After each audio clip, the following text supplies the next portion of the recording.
다음 주부터 헌법재판소에는 윤 대통령 탄핵 심판의 증인들이 불려 나오게 되는데 증인 1호는 김용현 전 국방장관입니다.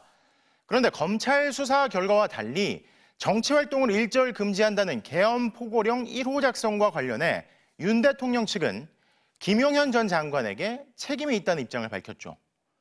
오른팔이었던 부하에게 책임을 떠넘기는 듯한 모습인데 반면 김 전 장관은 당연히 대통령이 검토한 거라며 엇갈린 진술을 하고 있어서 다음 주 어떤 증언이 나올지 관심이 쏠립니다.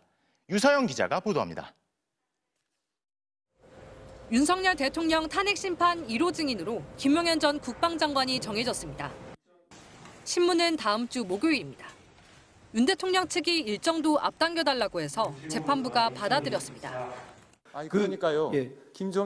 김용현 정의는 앞으로 바꾸는 문제에 대해서 논의를 하겠다고 그러잖아요. 23일 날 제가 안 된다고 말을 안 했는데 왜 그렇게 말씀하십니까? 윤 대통령과 김 전 장관은 비상계엄 운명 공동체입니다. 국회의 정치 활동을 금지한 계엄 포고령 1호 작성 과정에도 얽혀 있습니다. 김 전 장관이 초안을 작성하고 윤 대통령이 승인했다는 게 검찰 수사 결과입니다. 위헌성이 명백해서 윤 대통령이 포고령 1호에 관여했다면 파면을 피할 수 없을 거라는 관측이 많습니다.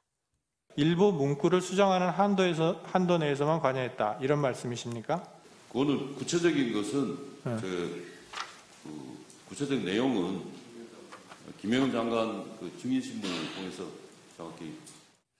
윤 대통령 측은 김 전 장관이 군사정권 당시 예문을 그대로 베껴와 문구가 잘못된 거라며 책임을 떠넘기는 모양새입니다. 그런데 김 전 장관 측은 포고령 1호는 정당하게 작성돼 아무런 문제가 없다며 위반자 처벌까지 주장하고 있습니다. 현직 의원이 아닌 한동훈 당시 국민의힘 대표의 국회 본회의장 출입을 도운 건 포고령 1호 위반이라며 이재명 민주당 대표와 박주민 의원, 한동훈 전 대표 3명을 앞서 검찰에 고발도 했습니다. 윤 대통령은 빠져나가려는데 김 전 장관이 붙잡는 형국입니다. 전체적인 검토는 당연히 대통령이 했습니다.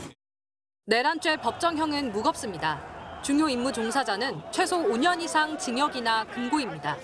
한 배를 탔던 운명 공동체가 재판 과정에서 등을 돌릴 수 있다는 분석도 나옵니다.